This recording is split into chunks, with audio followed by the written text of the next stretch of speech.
I would not change one thing about my life. And I know that that is a very strong statement, but I do believe that we are given these challenges to build and grow and develop resilience and become our better version. And it's really easy to go in a dark place, and I've been there too. There's so much beauty when we can harness the dark and keep our face towards the sunshine or towards that Yeah. light and know that those shadows don't define us. Yeah. And that every time we take a step forward, instead of choosing the dark side of whatever those challenges can be, it helps others realize that we are more resilient than we could ever be. Battle Line podcast, something a little bit out of the usual realm this episode. Kimmy Fasani, pro snowboarder. But it's funny, like at one point, I know Chris, you say like this is outside of our realm, but I just always think of the guests we've had on the Yeah. show, and Yeah. it's like it has been. I mean, I think we try to have it a balance where like 80% of the time you're having contractors, military, because Well, that's I what mean our that's audience because that's what we wants. and that's what I mean it really is Yeah. what that's who I know. Guys, that's who I Yeah, know. but at I the mean, same time, it's like if you could get Corey Taylor on or Evan yeah. Seinfeld or Yeah. Pablo Schreiber, I'm not going to be like, no, it's like Or like I Jimmy, think those are yeah. too cool like of people to have on. So every now and again, if someone comes across like what we're doing that's a little bit outside the realm of what we do, it sometimes works. It's sometimes pretty, and I think people will dig this. I do. And the tie-in with Bubs and with Yeah, Sean. I mean so there is a tie-in and Bub was an extreme sports guy when he wasn't. I mean, yeah. I granted, again, there's guys that know Bub, like Clint Emerson and those guys know Bub a lot better than I do. But and Clint, Clint's been a great guest for the show too. But it's still though that tie-in in the extreme sports. I mean, it still is. Yeah. It's kind of in. I mean, it is our wheelhouse in some way, and she is definitely. And Kimmy's definitely a tomboy, so she fits in perfect. So no, I it was no, it was great. As we get people that come on and we have them coming on, I always think that we always find a tie-in. There's always some sort of tie-in Yeah, I agree. to the show, and whether it's military or foundation related or personal trauma related, there's always something that we tie in with the guest. And I don't think we've ever had a guest that we haven't, to be honest with you. I can't remember one, but I'm getting old. What So the man, what the we haven't had a that guest that where we had a guest on, like, man, that is just completely out of our we just that didn't go well because there was nothing we could relate to. I don't know no. if we've ever had one. I've had an interview I didn't like, but it wasn't because it Well, wasn't in and our it wasn't wheelhouse, no, he But was just yeah, he was just a no, dick. That's all yeah, that's all it was. there hasn't really been. No. No, I can't think of any. There and there's always a little bit of a military tie-in, which Yeah, you guys yeah, will yeah. see. And we'll talk about the connection with Bubs. Actually, before we do, it's interesting because we talk breast cancer and kind of illness in general. I did want to have like just really quickly make an update here. If you listen back a few episodes ago, I talked about how Phil Fasciana from Malevolent Creation was in like critical condition, and the reason I brought it up is because Malevolent Creation likes the Battle Line podcast page, which I thought was just super That's cool. cool. Yeah. He's fine now. He's good now. Apparently, I think he like I could have this wrong because I didn't look at it in a little bit, but I think he like woke up from a coma and was literally like, "I'm ready to tour now," and they're gonna be. He I just think needed he's a going rest, back on the dude. road. Yeah, he just needed a break. He just needed a Yeah. nap. He's good. He just needed a long nap. That's all that was, man. Yeah. So I just wanted to bring that up, but because, people in like high places that are fans of the show, I always think is cool. And I remember when you mentioning it and talking about like, it's a piece of you that passes away when Yeah, someone kind of passes away. it And does. I think The people were music. worried that was going to happen. Luckily, we still have Phil Fasciana, the sole remaining member of Malevolent Creation, very outside our wheelhouse. However, they know of the show. So I thought I would bring it up. As we said, there is a Bubs tie-in with this interview. Did you know up to 75% of Americans are chronically dehydrated? Drinks like coffee and alcohol dehydrate you. They're not helping. Heck, just being thirsty is a sign that you're already dehydrated. It goes deeper than just drinking more water. You need electrolytes. Think of this. Anytime you fly on a plane in a dry pressurized cabin, you're losing fluids. going on a 5K run or a good high intensity interval training workout where you're going to break a sweat, hydrate up with electrolytes. And you need the correct ratio of electrolytes, ideally following the ORS or oral rehydration solution standard. That's the right mix of sodium and potassium to drive those electrolytes rapidly into the bloodstream with carbs. And ingredient integrity is key. Do you know where your electrolytes are sourced? Knowing where your ingredients are sourced is key. That's why Bubs sources all of their electrolytes from right here in the USA.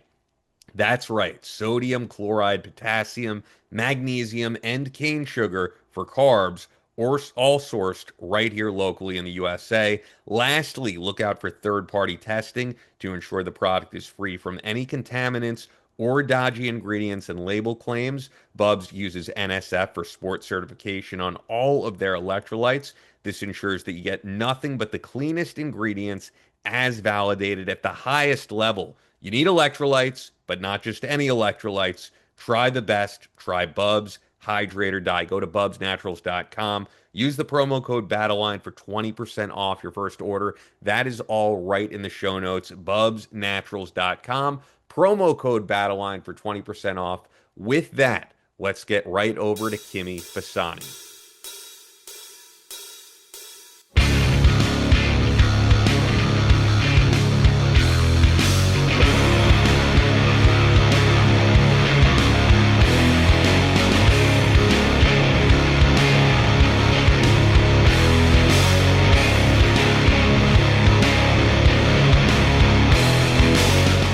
From Kansas City to New York City, from planet Earth to extraterrestrial life in space, a podcast with no equal, engaged in unconventional warfare through your speakers and headphones.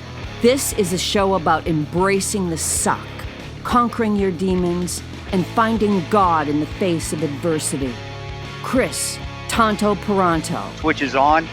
Motherfucker, I'm gonna shoot you in the face. Ian Scotto. You know, Ian and I have been dating for a long time.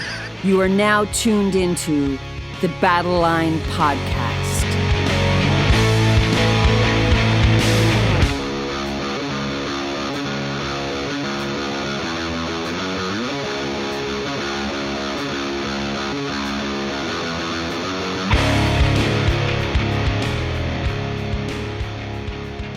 The Switch is on, Battle Line Podcast. Kimmy Fasani on with us, pro snowboarder, featured in the documentary Butterfly in a Blizzard, available now on streaming platforms pretty much across the board. Amazon Prime, Apple, you can get it at. It's getting rave reviews. Breast cancer survivor has her own foundation, the BFF Foundation. Recently was just featured on CBS Mornings. But the way we know Kimmy was through Bubs Naturals, and we got that email. Right. And truthfully, Chris then messaged me, and he was like, "Let's get her on." And Yeah. it's been like back and forth, and we're glad to finally be doing this.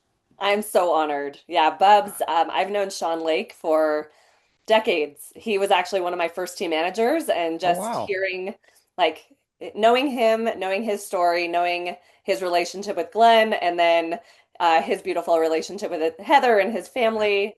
We go way back. So I'm really honored that they mentioned it and that I get to be present. Dude, she goes from CBS Mornings to Battle Line Podcast. Come Yeah. on, man.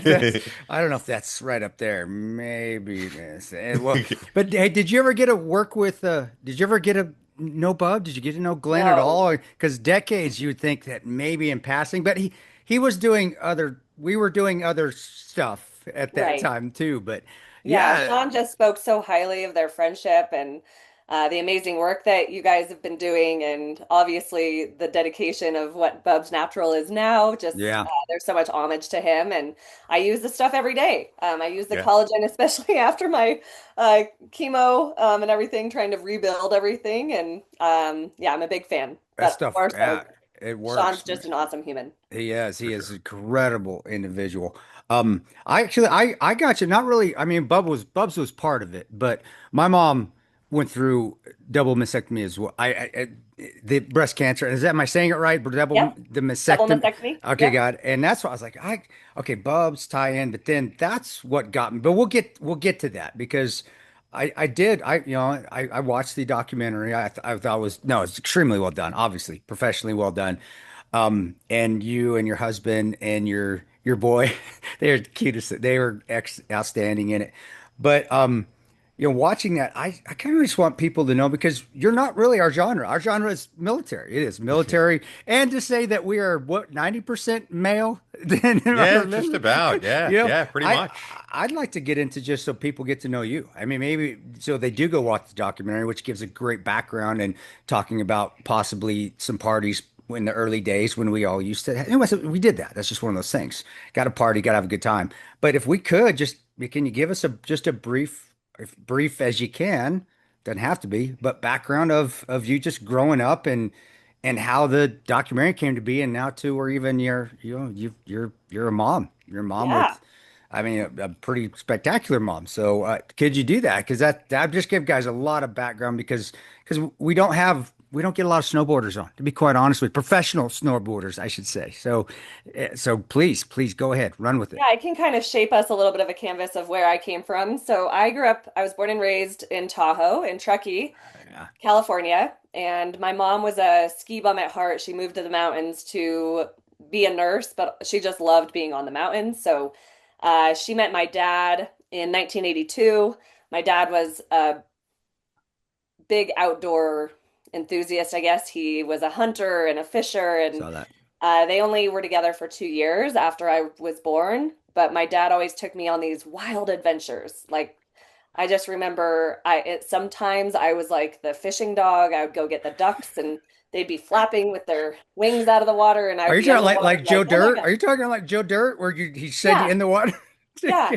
My dad had only one leg. He actually was in the military in around Vietnam. Him and Okay. his brothers were part of that side, but he had Can had I some, just say it's so like, and we'll get into it, but it's like, no matter who we have on, even as Chris said, if it's totally out of our genre, there always ends up being a pretty Yeah. cool military connection. yeah. And my dad had had some issues, so he wasn't actually able to be in. Like his brothers were flying like big Blackhawks, but Wow. he was doing like ski school or helping them learn how to ski in the mountains. It's they have survival school. It's Yeah, cold winter survival school, and yeah, it sucks. It's pretty. yeah, I mean, my fingers never hurt in the 100-degree heat. I mean, I'll sweat because I can drink water, but when it was cold, You that's could why I drink was hydrate or die, you hydrate. know? I can drink hydrate or die if I had it.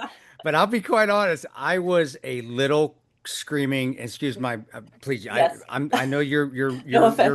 you're roughneck as it can, but I was a little bitch when it Yeah. came to the cold. I mean, my fingers hurt, my toes hurt. I went to ranger school in the wintertime, and it was no, it's completely different. So I get that immensely. So that's pretty impressive to be an instructor at a survival school, whether it's Marine Corps Army or not, because that's extreme cold weather survival is a tough school. That's Yeah, really so he tough. always had just like this grit about him, and he never, I was, I guess, raised very much not in the way maybe a lot of girls are prim and proper. I was like in the dirt. I was hunting with him and fishing with him. He taught me a lot of just being able to be outside all day, and him and my mom. But my dad, something had happened while he was doing something with the military, and he lost a lot of his feeling below his legs. So he ended up stepping on a rusty fish hook, or there's a lot that I don't know because my dad died when I was Sure. 14. Yep. Um,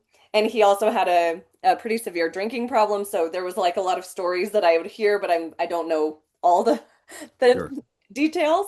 But he only had one leg. He ended up getting a prosthetic leg when I was about 5 years old. And so that's why he would send me out as like the The, fish getter. the retriever. The retriever. You're the retriever. That's Exactly. So that was like that one side that kind of taught me a lot about being outside, having a lot of kind of resilience and tenacity of just dealing with whatever was kind of coming my way. And I ended up finding snowboarding pretty much after he died. I realized that I had already been snowboarding since I was 9, and snowboarding and being in the mountains really gave me this different type of escape, if you will. sure. And I don't refer to it as that now, but I think it was a way for me to kind of go through the loss of my dad, finding connection with the mountains, and finding progression in my own body, doing things that were hard, falling and getting back up, Yeah. learning cool tricks, And then I ended up finding a contest circuit that led me to being a professional snowboarder. But I moved to Mammoth Lakes in 2002, right when I graduated high school.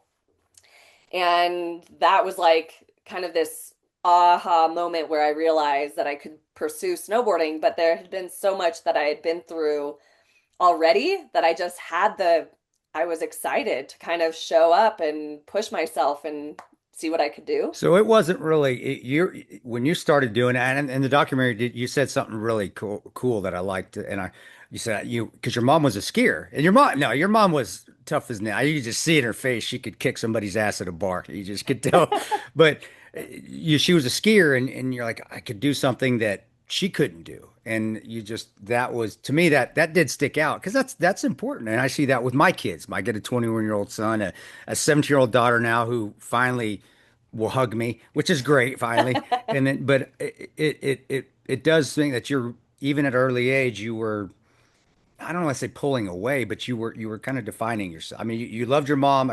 You tell what you said great things about your father in there as well.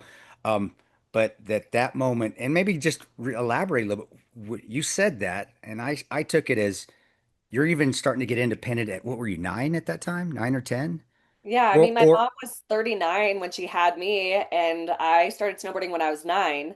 But she had always raised me. My mom was an incredible, independent single mom, yeah, and she taught me how to be very independent from a very early age. And especially after my dad died, and that was when I was 14, she was like, if you want to snowboard, you choose the events, you tell me where we're going, I'll pay the oh wow, registration, but and drive you there, but this has to be something that you truly want. Like, show me that you want it by got it. telling me where we're going and really developing this like landscape. So I am so grateful for her because she taught me that if you are passionate about something, you have to work hard. Like, you have to show up, you have to try hard. And I think that that was like the underlying drive. And I think that I still can't put my finger on it of why I needed to find something that was different. But Yeah. at that time in snowboarding, it was so new. Snowboarding started in the 70s. And so there was still resorts that wouldn't allow us. So it was almost this like rebellious culture, but like-minded community. Um, and I felt it felt so exhilarating to be part of something that was so new. Even from a young age, I could feel that. And so my mom got me a snowboard when I was 9 years old, and it was really out of reluctancy. I just caught up to her on skis, and she was like, I don't want to invest in a new Yeah. thing that's not going to stick around. So I was snowboarding with Sorel boots taped, like duct tape for more stability. And then I think by the time I was 12, I was snowboarding more than I was skiing, and she let me kind of really carve that path for myself. Oh, that is cool because that's a big deal. I'm a single mom and even investing on stuff like that. My daughter wants a motorcycle because she's a tomboy. She's like her father more than her brothers are. But I can see your mom because I'm the same way as her right now. I'm like, are you sure? Because I don't want to buy this thing and then you're not gonna. It's gonna sit in the garage after you ride it a couple of times. So, but that was really cool to see that. And then moving on though, from there, you're snowboarding and then you mentioned it. We touched on it. Did you feel like you didn't feel like that was a career? I mean, because it really wasn't a career in snowboarding at that time. So you're just doing it. And then did you see that first tournament that, oh my gosh, I can do something. And you mentioned a little bit in the documentary. I don't want to give the whole documentary away, but this is something that I can do this for a living. And oh my gosh, I get it. I'm playing for because you're having fun. Not that the job is playing, but you're having fun. And I'm getting paid to have fun. Wow. And it's the perfect storm. Or did it just, I don't know, were you going for it or did it just happen? I guess I should say, were you it just eventually and you're like, and you just like, man, I got lucky. I just hit the jackpot. It's a really good question. I think growing up in Tahoe, there was only a handful of girls, maybe two or three in my age group That's that would true. show up Yeah. at contests. And so I was always on the podium, but I didn't have a lot of competition. So I didn't know how I stood against other women in the field. And then we would go to nationals, which was when they gathered all the women and all the men from all the different counties across the country that have snow or mountains. And we would come to a contest in one location. And that first year that I went to nationals, I got first place in slopestyle. And I think that was like, whoa, that's really cool. I don't Yeah. remember how many there were, but there was probably 30 to 50 women. And to Wow. stand out like that when you know that that's like the best from all of these different communities, that definitely gave me a bit of confidence. That's when I started reaching out to sponsors. And it was very subtly, like, hey, it would be awesome to get a free board. And when I started getting free stuff, that really started this idea that, whoa, like if I can start getting free stuff, then I have more money for traveling, develop my own income. So my mom was definitely supporting me and buying my equipment and having to help me travel. And so the next year I went to nationals and I won again. And it was like, okay, that's another big bump in my confidence. And I started getting more support from my sponsors, and that was Burton at the time. And some other little sponsors started giving me goggles and headphones, so I started accumulating this foundation of gear where I was like, this is something that I might be able to pursue. I started really admiring the the people that were doing it professionally because I saw that they were doing it and that they were traveling and they were competing in the Olympics. And Yeah. I had been a gymnast before I was a snowboarder, and I my dream was to go to the Olympics for gymnastics. And that kind of fell apart because of some injuries. And so watching these women compete in the Olympics and half pipe, I was like, wow, maybe this is something I can chase and pursue. But just so I'm wondering, Snowboarding, when did snowboarding become an Olympic sport again? 1998, Oh, wow, Nagano. that's earlier than I realized. Yeah. Okay. I Yeah, thought. half pipe. That was the first half pipe contest in the Olympics. And Because one I of my remember watching like the X Games before that. You know, you and I are around the same age, so I do remember those years where it was like, maybe this one will be in the Olympics one day. You know, I feel like if you were into motocross or anything, that everybody watched X Games on ESPN. Yeah, exactly. And like those types of contests still had so much opportunity, and women were throwing down, and there was just like this, there was such an amazing amount of progression happening. And so I saw that as being inspiring, and I really wanted to try to make it a career. But when you're dealing with contracts, you never know when it's going to be over. And so every year you're like, oh, well, will I get re-signed this year? Yeah. And so you're Yeah. like Yeah. working really hard to get to that next contract. And then all of a sudden 5 years goes by and I'm making a living. I don't have to work anymore because snowboarding is now my job. And I was competing, but I really hit this milestone where I just realized that contests were not for me. I would not do well.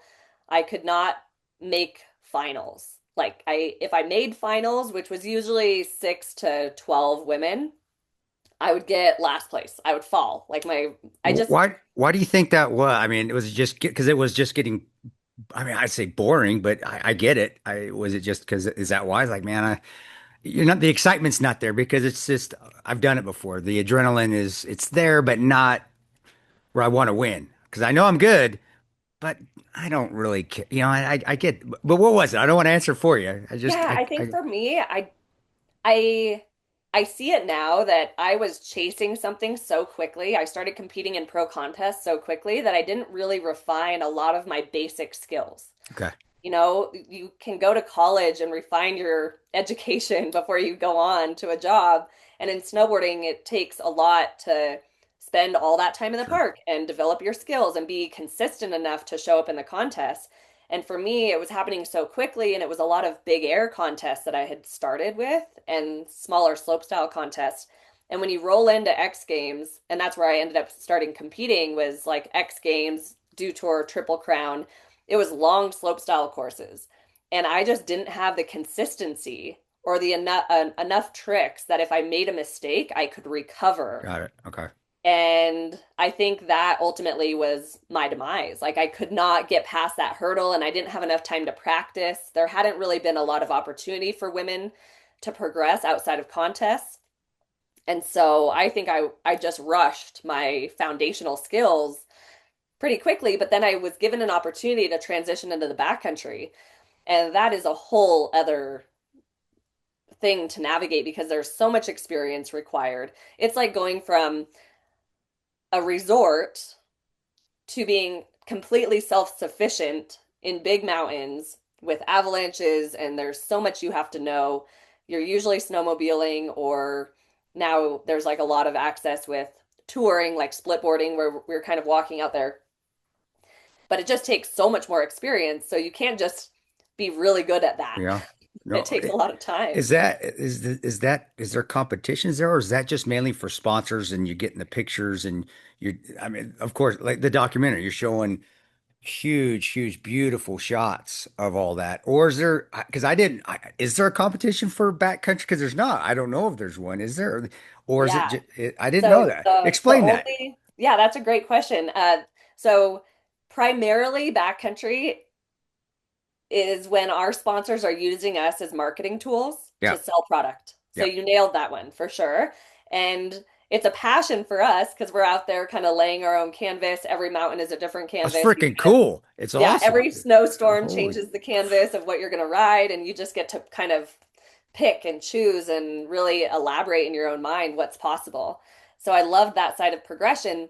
And now there is a contest, and that's the one that at the very end of the film, I was like so driven to compete in because it's this really high standard backcountry riding event where it takes all of you to show up, all of your experience, all of your skills, all of your mental fortitude to do well at that event. It's called the Natural Selection Tour.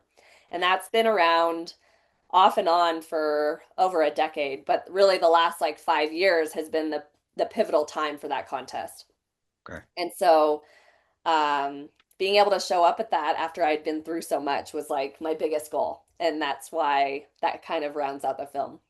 I didn't realize that. I just got caught up in all it is visually stunning. Exactly. Yeah. It is. And really big mountains. And like when you go And to, for me, when I go to Alaska, it's like, I don't know, the best visual I can say is like the thing that you have to be the most focused on, or like a mission that's you have to be exact with everything that you do. When you're riding in the big mountains, that's it. Like you can't mess up. You have to be, no. you can get really hurt, you can die. You have to make very quick decisions, educated decisions, calculated movements. You have to do a lot of visualization. So I feel like it pulls every skill that I've ever had to have on a snowboard to ride in those big mountains. And I think it's kind of like the graduate school, it's like getting your master's and then Yeah. moving beyond that. You have to just be so on it. And that's why I loved it so much was every day you step out there, you don't really know what is going to happen and you can be as calculated as you want, but Mother Nature really is the Yeah. one that lays It that wins every foundation time. down. Do you plan? Do you like go out before and you get either a schematic or a map or just even where you've getting the terrain features and you're seeing and how do you calculate avalanche? I mean, can you? You can't. Yeah. Can you? Thankfully Can you now there's really? like a lot of uh Like 3D imagery or stuff you can look at to and snowfall amounts and yeah, exactly. Forecasting. Like there's avalanche gotcha. forecasters that can tell you all the depths of the different snowpacks and when the weak layers happen. Like let's say it rained on top of a Yeah. really light powder and then it froze, that would be really dangerous. So you have a lot of different education and educators that are out there that have websites so you can study and read and learn. And then you're making decisions based on what you're seeing. In the really steep mountains, there's always something called slough, which is snow moving. It kind of looks like an avalanche, but it's not chunky. Right. It's just because it's steep and it's cold and it's dry. So you're always just making adjustments to what you see. And you study photos, you study maps. Usually, when you get out into the mountains, you have a few minutes to kind of digest the terrain, sometimes hours, depending on your crew Sure. and what your cadence is.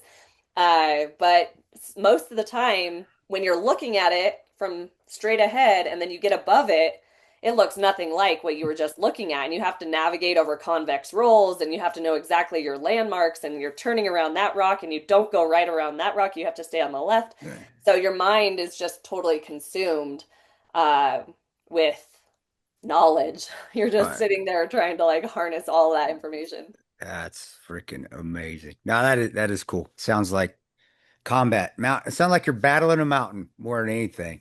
I didn't want to make that analogy, but I do No, think that there's so much of what you're doing. It's well, like, you are. You're planning for your mission, and you're battling something.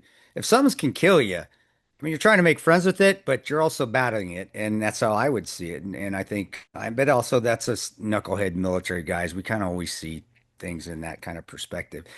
Saying that though, what was your, have you ever had a closest call? Because we didn't really talk about any close calls aside from, of course, you having cancer or shitting yourself going up in Norway.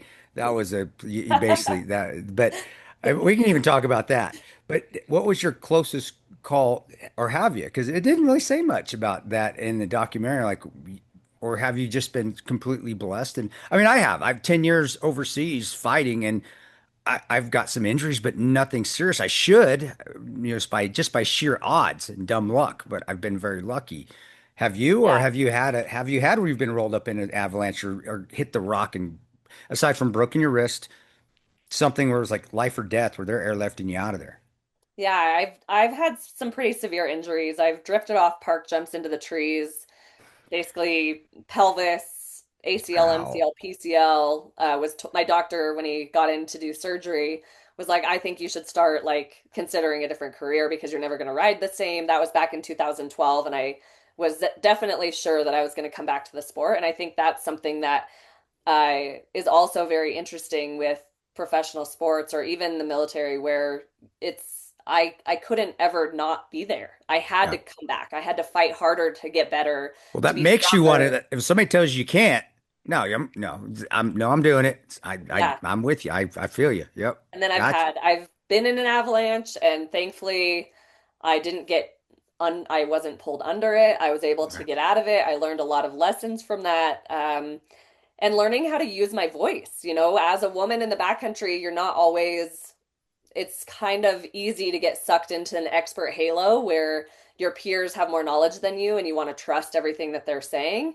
And so being able to learn what my own comfort is. If I don't feel safe in the terrain because I know that it's high avalanche danger and my crew wants to navigate through it, I have to be able to speak Yeah. up because maybe that I'm seeing something that they're not, and it's working as a team. And so every time we go out in the mountains, it's like you're working with a team of people that you have shared life and death experiences with, and it becomes this bond where you just trust everybody that you're with, and you develop a team that you trust because they're the ones that are going to be digging you out, and you're going to be digging them out if there's an accident. So, um, I have been lucky, but I've had a lot of injuries. And I think it's taught me resilience. It's taught me how to be strong. It's taught me how to fight for what I want. Yeah. And I've watched a lot of friends die. Yeah. I've not necessarily been there. I've experienced the loss of losing them in the mountains. And that reminds you how challenging it is and how risky it is. And then also being a mom, there's a lot of narrative, like, now you're a mom. Are you sure you still can be out there? And so you're always trying to balance that risk because it can be very scary, but I I try mean, not to do let you have the to be fear. do you have to be out of your mind on some level to go into this sport? I mean, no one dies playing basketball or softball or whatever. Like, there's probably some level of being kind of crazy. Yeah, I mean, it's a common statement that we might have a screw loose, especially when you're like told you can't. You're like, I was bedridden for months because of my injury that I had, and to come back to a sport that does that to you, you have to have some ability to compartmentalize things, Yeah. and that's not healthy. But I feel like that's definitely what's gotten me through a lot of my biggest challenges or my biggest injuries or some of the moments where you're losing some of your closest friends to the sport, being able to separate yourself and realize that I love what I do. And at the end of the day, I'm going to keep doing what I love to do because that's life. And Yeah. we're all going to die. Yeah. And if I can do the best job at being myself and living a purpose-filled life that makes me feel alive, then that's what I'm going to do. Hey guys, hope you're enjoying this interview with Kimmy Fasani, pro snowboarder, all around badass, amazing woman. And she's a hunter, as you heard originally, Yeah. early on in the interview. So it kind of ties into Fort Well, Scott Munitions. she was a retriever. She was like Joe Okay. Dirt. Or not, no, she But she wouldn't. sounds like she hunted. It No, sounds like she knows she how to did. She hunt. did. I was just for all. If you gave her crap about being the, if you ever see Joe Dirt where he shoots, Joe goes and gets the duck instead of the I retriever. may have years ago. Man, you're okay. Keep going though, but that's just Yeah. terrible. Well, That's just terrible. You gotta I don't see Joe know. Dirt. If you cannot recite a line from Joe Dirt, I can't. something's wrong with you, dude. Come No. on. All right. Fort Scott Munitions is a manufacturer of multi-federal patented solid copper and brass CNC spun ammunition. It's designed to tumble upon impact in soft tissue, leaving devastating wound channels for faster bleed out and quicker incapacitation. This ammunition was originally developed to innovate and improve on the standard of military grade ammunition design. It was found that not only did the TUI ammunition outperform competitors in the self-defense industry, but it quickly became apparent that it would be a top contender for hunters alike. With the ammunition being CNC spun, the tolerances are some of the tightest on the market, ensuring that you receive the same results with every pull of the trigger. Fort Scott Munitions is available throughout privately owned businesses in every state, but you'll get the best deal through us when you go to fsm.com and you enter the exclusive promo code BATTLELINE. That'll get you 15% off most things on the site.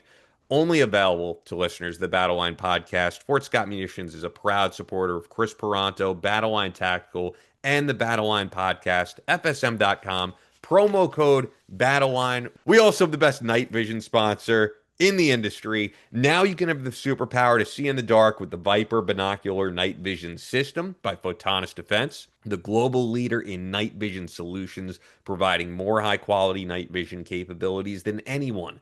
Military, law enforcement, and public safety end users utilize Photonis Defense solutions to give them the edge at night in tactical situations and rescue operations. Hunters, shooters, boaters, and enthusiasts can rely on the Photonis Defense Viper Binocular to become masters of darkness. The new Viper Binocular system carries the same features and benefits as the Photonis Defense Viper Monocular with a ruggedized body and harnesses the power of the Echo Intensifier tubes, giving you sharper images, reduced halo, and industry-leading ultra-fast auto-gating across the range of dynamic operating conditions. Visit photonisdefense.com for more information or look for Photonis Defense product options from your night vision dealer. I know sometimes Photonis could be a little hard to spell, so Photonis defense.com.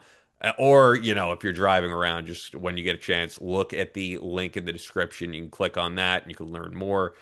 With that, let's get right to Kimmy Fasani with the rest of this interview.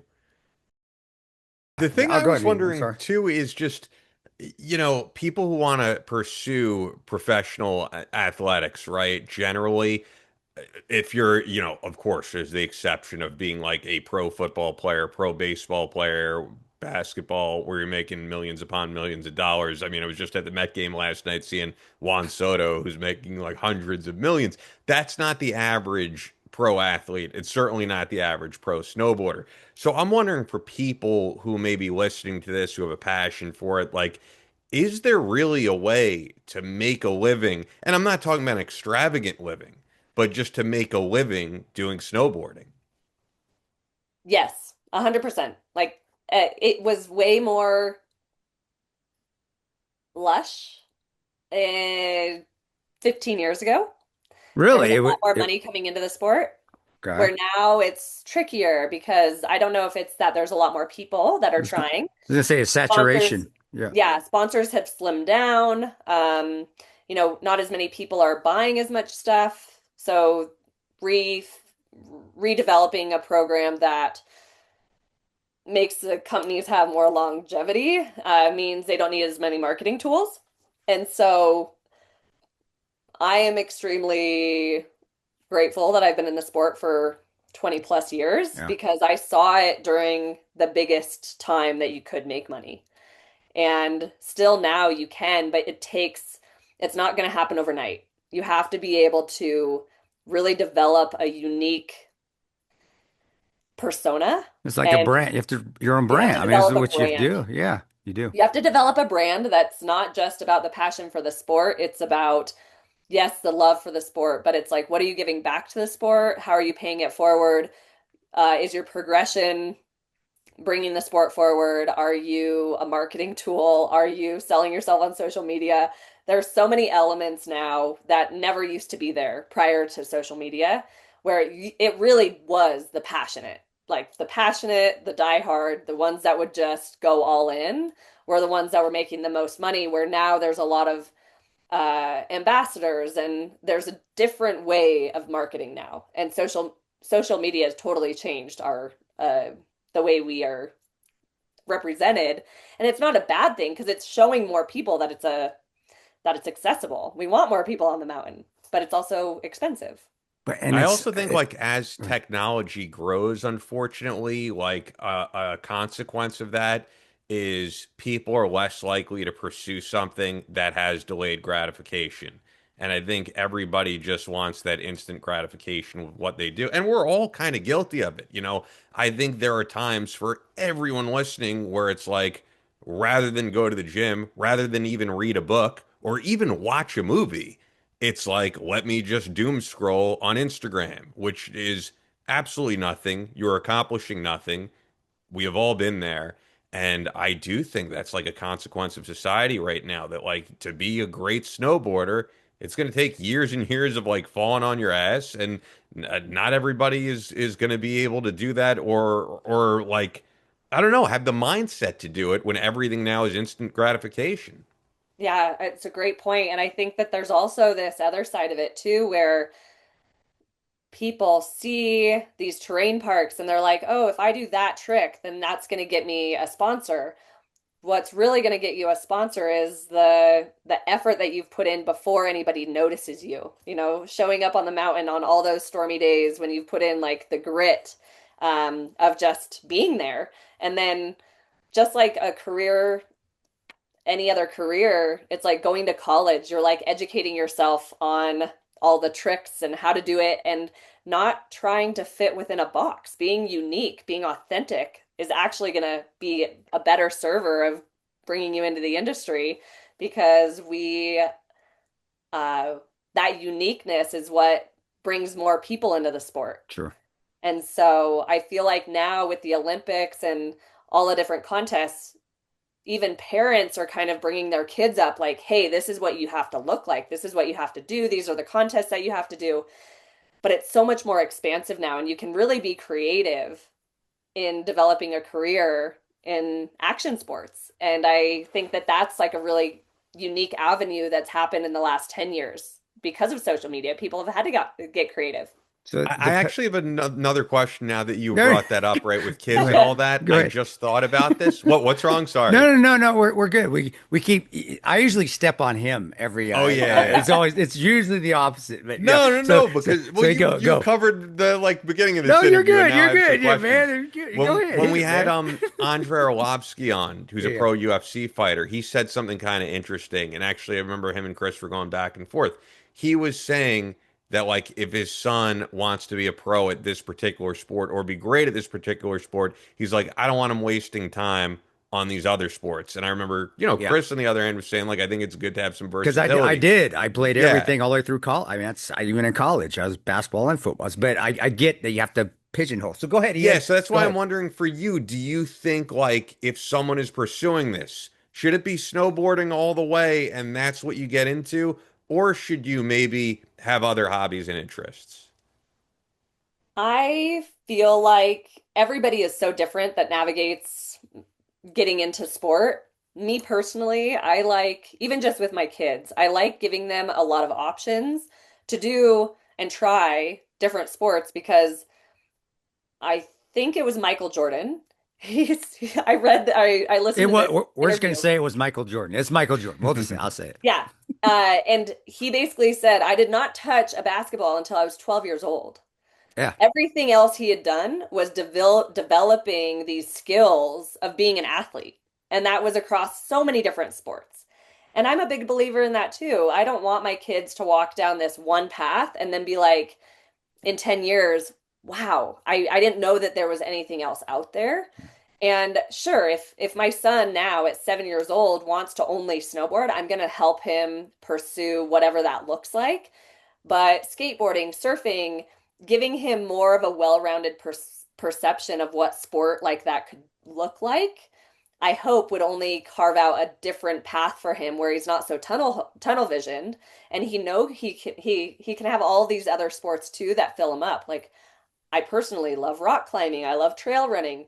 They're all linked to the mountain, and it's a way for me to see the mountains, but I wouldn't be happy with just snowboarding. Snowboarding is, yes, my vehicle, it's my career, it's my passion, but all of those other outlets are what keeps me even more passionate and excited. Oh, I'm waiting. Are we good? I don't want to step up. Yeah. I honestly, I felt doing all those other sports, they helped. They help with different assets of your athleticism. I mean, basketball, it helped me more with quickness, just right and left quickness. Football, straight up speed and power. Baseball, hand-eye coordination. So that's why I was always a big proponent of, play everything because every sport is going to make you better at, they're going to make you good at everything, but one is more than the other. One's going to focus on more than the other and vice versa. So That's that's why I was, exactly it. and that's why I was like, and you're right. You get, I love that I had an opportunity, an option that I could choose. Like, I like this, I don't like this. But the only way I knew that was doing everything. And nowadays it is, and I think Ian's question is really valid. So nowadays, even my son's growing up, it's like you have to do that sport year round, or you're not going to be competitive to the next level. You're not, and I don't still agree with that, but I think a lot of parents do. So it's good to hear that at least. And I agree with the snowboard, mountain run, trail running, skiing, because your husband's a professional skier, That's right? correct. Yeah. Yeah, he is. And everything is still begets to when you finally come down to it. I've got all these different skills.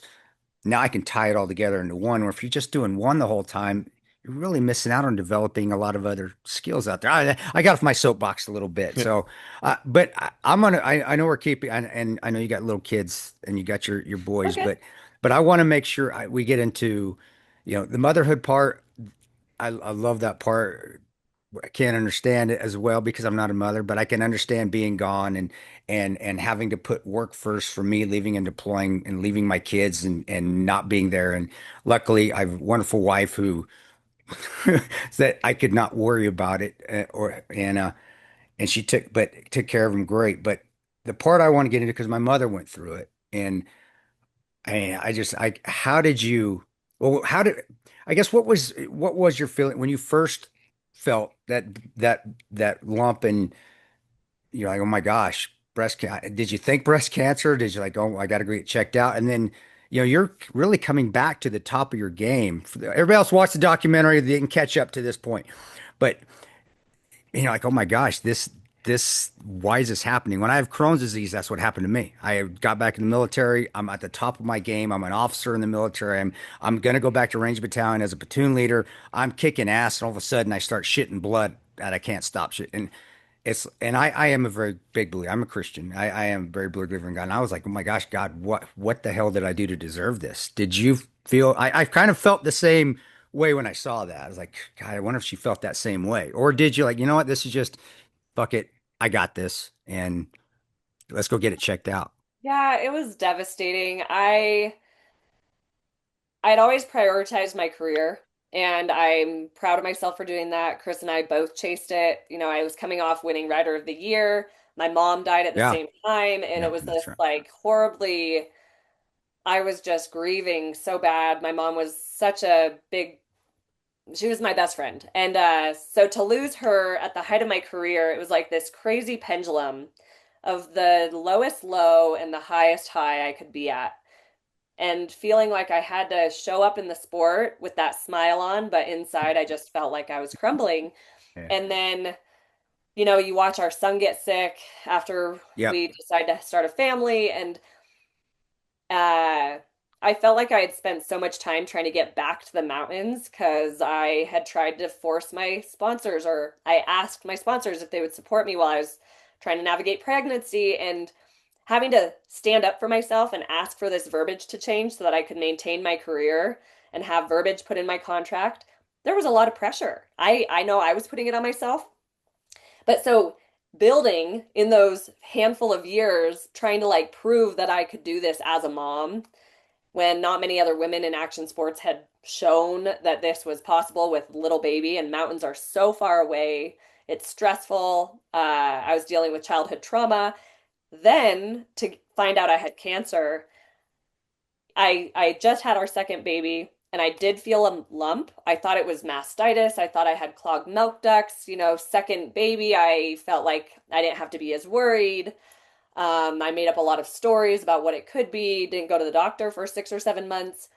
And not until I was doing a self check in the mirror with my husband standing next to me, I felt like a rock hard nodule, like pee in my armpit. And I was like, ugh, Ouch.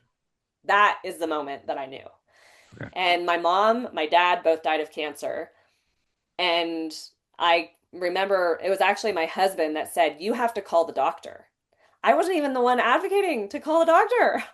And so I feel like that naivety of me definitely I was high stage 3 breast cancer, inflammatory breast cancer, which made it even more risky. And the doctor didn't even look at my ultrasound or my she could see that I had breast cancer.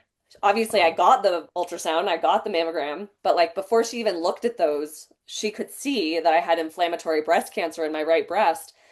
And it just was this hurricane because she was like, "You need to be in chemo as fast as possible. This is a really aggressive cancer, and there's like, we don't know if it's everywhere yet." I had to get in for a PET scan, and within 3 weeks, I was sitting in chemo. And Were you thankfully, even feeling, I mean, when I that was was, not sick. you aren't feeling No, anything, no, not no. lethargic. You're not tired. Yeah. The typical, you hear what Yeah. people say. I just kind of felt like, now, okay. Wow. Yeah. Like I was excited to start the season again. Of course, I have 2 kids at home, so I'm So, tired, but I was 9 months postpartum with my second, going into another season. And it was just a really big reminder of how important self-checks are and how important it is for our partners to know our bodies as well, and vice Yeah. versa. Because as soon as my husband felt that lump in my armpit, along with the tumor was 7 by 7 centimeters. It wasn't small, and I was just wow. being naive, thinking that it was something else, but having him be a vocal ambassador for me really gave me the courage to call the doctor. And so that was my biggest takeaway. It was a whirlwind. It was so terrifying, especially knowing both my parents died from cancer, Yeah. and a lot of people want to share how we lose everybody to cancer. And so that also is scary, because I'm now navigating it with 2 small kids and trying to figure out if I'm even going to survive. And I got really lucky with the treatment because only 5 years prior to that did they find a protocol for this type of aggressive cancer that melted it. Wow. Yeah, So it, by it my goes second chemo, That was, it goes without saying, look, like none of us on this Zoom call are doctors or anything, and and no one has an answer to this because if they did, we'd have this problem eliminated. But I'm just wondering from your experience, I know you said your parents obviously, but do you have any like theories or suspect to why this happened? Because I know that some people will say it's the drinking water in this particular area or things like that. I mean, obviously anything you say is just your opinion based on your experience, but is there anything that you point to that maybe this is why my parents and I had this, or this is why I developed this? it's tricky to say. Personally, I've tried to come to that conclusion. I've done the genetic testing, and actually, all but one of my mom's siblings have had cancer. wow. Wow. And so there's a lot of it in our family. My dad was a chain smoker, alcoholic, and had kind of a toxic lifestyle, so I can kind of paint the picture of why. Sure. My mom's was blood cancer. Her sister's is ovarian. Like there's so many different types, and none of us are linked in any way that I want to say it's environmental. My dad smoked inside, maybe the secondhand smoke all the time when Sure. I was at his house, or even my childhood trauma, having those types of situations and not speaking out about them. Also, like when I've researched, like we're always trying to find answers as humans. And so there's nothing that I could say this is why, but it would be amazing to be able to have more answers. And that's where I feel like research is so important still because there's new cancers popping up all the time. Yeah. And especially breast cancer, it's so well funded. And I'm so grateful that that was the type that I had because there was something that was able to make it go away. But I still have a lot of friends that were diagnosed around the same time as me that either haven't made it or now stage 4. So that's always like a daily quest where you're just trying to find the peace within the chaos of knowing it can come back. Yeah, people who hear the childhood trauma thing, they might be like, "Well, does it?" But I actually think there's a point to it, because when you just look at the things that we're seeing right now, for example, this is like the first time in history that life expectancy is going down. And it's like we're such an advanced society, at least we think we are, and yet people are Yeah. living shorter lifespans. And whether you're a fan of them or not, like I've heard RFK Jr. address this, and people are just wondering, like, what is going on? Why are we less healthy than we were maybe 50 years ago? That's a problem. Why are more people dying of cancer? It's Yeah. something to think about. Yeah. And there's just, I think in some ways too, uh, social media has made it easier to communicate, which is also a gift because you can find other people that are going through what you're going through. And we're being overdosed with all of the information Yeah. that everybody is going through. So we're hearing about a lot of cancer. Yes, the cancer rates are up. And I think that it can be food and all the environmental factors that are going on as well. But I do, that's like the one thing that I really admire about social media is how you can connect to communities of people that are going through what you're going through. And I I think there will be a time where we learn a lot and then we'll go through kind of this reinsurgence where we ask a lot of questions and Well, that's how it always. You have to keep learning, and that's the only way to keep learning is keep asking questions, making mistakes, fixing those mistakes, and it's two steps forward, one step back, sort of thing. And that's just how you get stronger. Honestly, yeah. that's on your documentary. So reading that, it's just going backwards, and then okay, let's deal with it. Hang on, gonna get stronger. Let's move on. You talk about the childhood trauma. We don't want to get into too much. Watch the documentary. There wasn't, you had that in there. Do you think? That was if that was part of the can just the internalization and the stress that you just internalize over because I my mom said the same thing and that's what I'm asking. It's just, sometimes I think it's just and she goes, it is my mom, she's Latina, fiery as all hell, still fiery as all hell. Love my mom, but it's like I internalize this trauma and the stress over the years it builds up and that's what causes the cancer. And Yeah. she said something similar to that to me, when we talk. And is that where you're coming from when you talk about the internal the trauma and like I said, people watch the documentary. You can get see what Kim's talking about there. But Yeah, I um, think it's the silencing, like the internalization, not being able to use my voice, not talking about it, not feeling like I had that safe space to talk about it, and just the way we harbor stress. I think stress has a lot to do with it.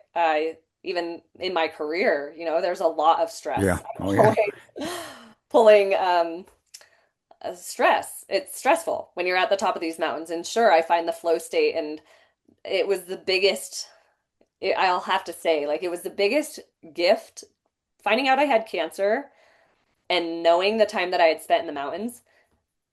I was able to use all of my experience of being in the mountains to get through my chemo treatment because I had done hard things, scary things on my snowboard by choice.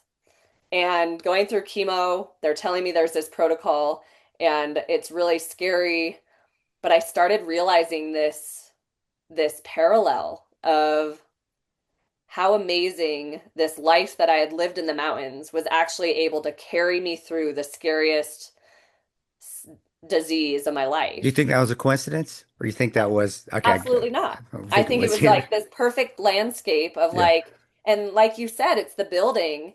And I don't think I would not change one thing about my life.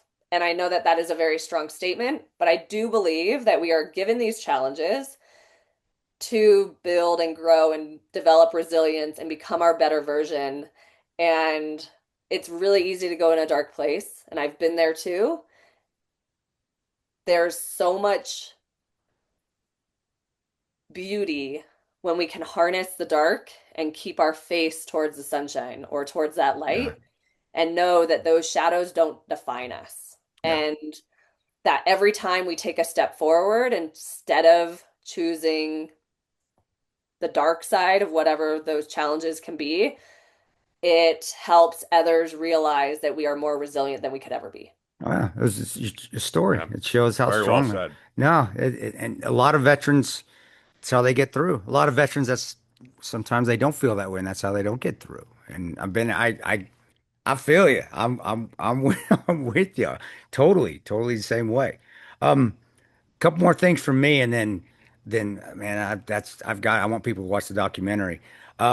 When you found out that you had beaten it, we got to have a happy ending. I want to know what you felt like. Hey, what when they said, "Hey, it's gone, it's out of here." Yeah, what'd you feel? It How was was, your I mean, it was the most elated I could be, but you're still kind of harboring fear gotcha? because they Yeah, drill it into your head. Like once you have cancer, at least in my experience, it never really feels like it's forever gone. It's always a thought process. You have years of scans. For me, I have scans every 6 months for 5 years, and then maybe gotcha. one every year for the next five. And it's just like this perpetual cycle of feeling good, good, good. Oh gosh, a scan. So it's like you're living in this dual, like dichotomy of good and fear and trying Yeah, to harness that and separate yourself. But for me, I felt extremely lucky. By the second treatment, they could tell that my tumor was melting, or maybe it was my third treatment.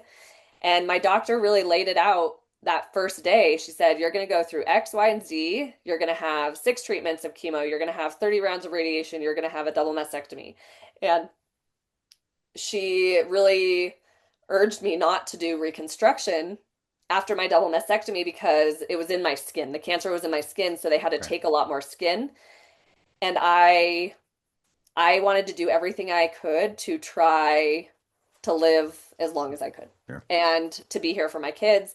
And so going through that and being able to like have peace with getting a double mastectomy and being flat and accepting my body and having a partner that accepts me, that was my biggest win. Being able to come Yeah, out on the other side fragile mentally, but knowing once again the gift of my career had taught me how to recover from injuries and get back to the yeah, sport. yeah. And I knew that if I put in the work to work on my mind and my mental health, then I was going to be able to be stronger and hopefully help other people see that they could choose that path as well. Because at And the by end the of the way, day, also it to is have a choice. the courage to pose after the surgery. Yeah, I just wanted to kind of break down this wall of it was so hard for me to see what women looked like without breasts, and that was scary. I'm like, Uh, what does this even look like? What is it going to look like? And so I wanted to be able to share because it is such a sensitive topic, and not everybody is going to do what I did by no, showing my bare chest after my surgery. But I do feel like the response that I got, even in the privacy of my direct messages, was thank you so much. Like, this would never be something I would do, but it feels so good to see what this might look like. I'm having surgery next week or in 2 months. Or, I get messages from men still that are like, my wife had a double mastectomy and has never felt beautiful since. Thank you for allowing her to see that this is yeah. something that is accepted. And Acceptance. That's key word right there. Yeah. yeah, and like accepting myself, looking in the mirror. Thankfully, I wasn't a 20-year-old that didn't have a partner, didn't have kids. I was in a different stage of life, which made it feel a little bit easier to accept that transformation. And everybody has their own right to whatever they want to look like. But for me, this felt the best because it took away the most risk that I could navigate at that time. And that's important because kids are Ian will one day find out. Maybe. I don't know. But Nah, I'm good. I'm kids, good. he's Too like, too too he late for that. always says it. But Forever an uncle. yeah, Perez, he will be. No, He's I'm the uncle, only child, so I'm not even that. no, he's not even that. He's the kid's friend. I don't, that even sound creepy. I don't like Yeah, to that say does. Let's not that. put that out there. But when you're a mother or father, like even you just don't know what you're missing until you are. And you don't want to miss that at all. And I feel bad because I missed a lot of their lives. I was gone for my first two. So I can fully understand you not wanting to do any reconstruction because you want to. That's more important. I want to be around to watch my son kick a soccer goal. I want to be around to watch my daughter, actually, which I was threaten her boyfriend with taking her out the first time. Perfect. I had the perfect. So he came over. I was just come back from the range, was loaded down with all my weapons, and he's like, Mr. Pirano, I'm scared of you. Anyway, that's a whole nother story. But those moments that you want to be there for and that's extremely important and that's well said and that's I did like that as well. I mean I like the whole documentary. It was very well done, but that was huge too because it's what's important, That's self it. or I'm happy with myself how I am. These my kids are important. That's the huge thing. All right, Yeah. I got last thing and lighter side because I laughed my ass off because I've been there before too. I've sharded a lot. Okay, there, Nora. Okay, you said you only had one pair of pants and you cleaned it off. So basically, guys, let me paint the picture. She's walking up the mountain. She has to take a shit. She basically shits herself because she's walking up. If anybody has worn any sort of layered clothes to go skiing or snowboarding, you can't clean that shit out. You said you wiped it. What? How did you clean it? And that was like the beginning of the trip. How the hell? How did they even let you back on the boat? First It of was all, my worst nightmare. And I I actually never told anybody on the boat except my husband. how they not smell it? I Well, did that just was the issue. Okay, so, and it wasn't just, I'm going to paint a little bit more of an exaggerated visual of this because I wasn't just walking up the mountain. I was like ice axes and crampons. And so it was like vertical, not straight vertical, but like I had people following me and I was following people. did So you you're shit in on a some? line and You didn't it's shit on safe. nobody, did you? No, but you Oh, can't okay. get out of it. Like No, you're in a line and there was no, the safe point was, 100 yards ahead of me and you have to wait for everybody to get you there. get there. And I'm just going to blame it on breastfeeding. I'm still breastfeeding my son. It kind of changes your metabolism and things. And um, could have I prevented it? Maybe had another cup of coffee that morning or something. I don't know. But the thing the thing that happened was it was like I there was no turning back. Once it started Yeah, coming out, I had to just let it go. And then I got to the safe spot. I told the crew to go on ahead of me so that I could actually go to the bathroom. They didn't know that I had already. And got it. so at that point, thankfully, I had like baby wipes in my pocket, and it was really in my outerwear. Got, I had pulled down my long johns, and that's when it went into my onto my outerwear pants. okay. So that's why I was able to clean it off. You asked, and I told That's you awesome. I I know love the it. book. But so we got back to the boat, and my husband, which it doesn't lay exactly like this in the film because of just timing, but my husband, they were waiting to get a reaction from me because my husband had gone skiing. And so they have the camera on me, and I'm like mortified. And I need to do drastic damage control down below. And they're like capturing this image of me and I'm like, I don't care. That's really cool. Like, Chris, I need to talk to you. So he thought I was mad at him. So I got on the boat. There was only one bathroom.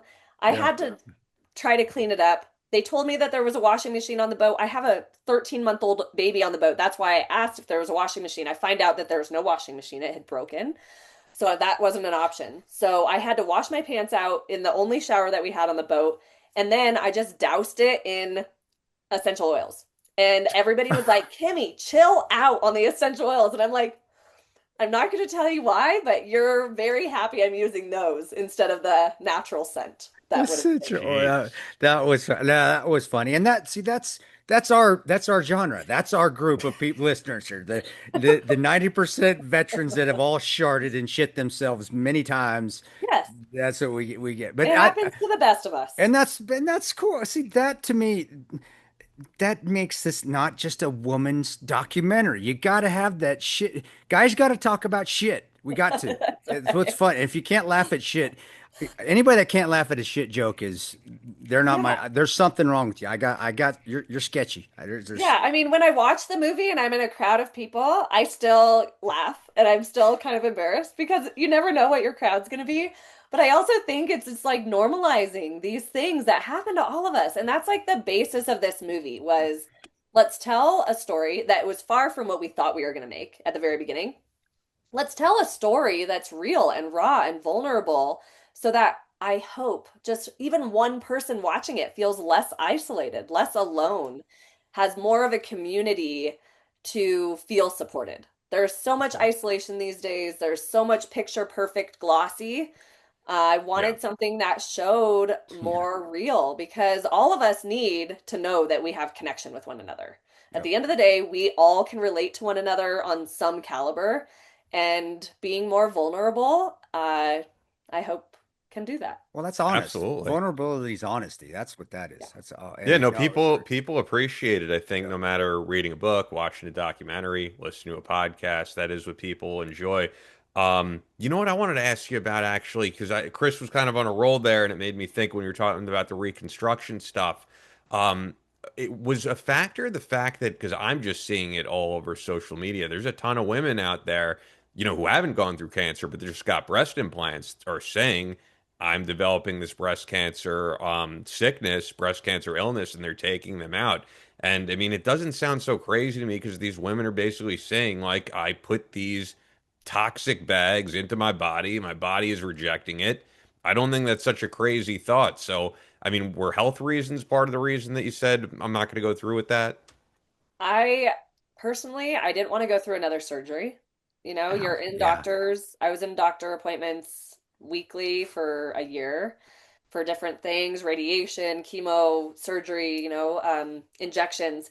And I just didn't want to lose any more time being at the doctor. Sure. And knowing that I had already been through breastfeeding, all of that, I was like, I've already done that. I can let this be. I have a partner that thinks I'm beautiful, and that is making this a lot easier. Yeah. And then also, um, because they had to take so much skin, because the cancer was in my skin, they didn't know if I would even be able to do an implant after radiation because the skin is burned.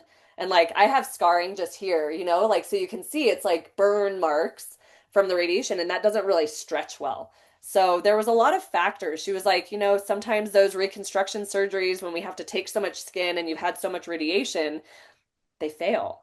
Ouch. So I just didn't want to risk that. But I also think with the information, even with BRCA and people, I think Angelina Jolie was the first one. Angelina Jolie was the first one that I was aware of that found out she had the BRCA gene and had a double mastectomy and then had reconstruction. But it was amazing because you're like, wow, like we're talking about this and we're showing that we can be proactive. And even the women that have had breast implants and they've then developed the cancer, there's so many factors there. And at the end of the day, for me personally, it was I don't really need my breasts anymore.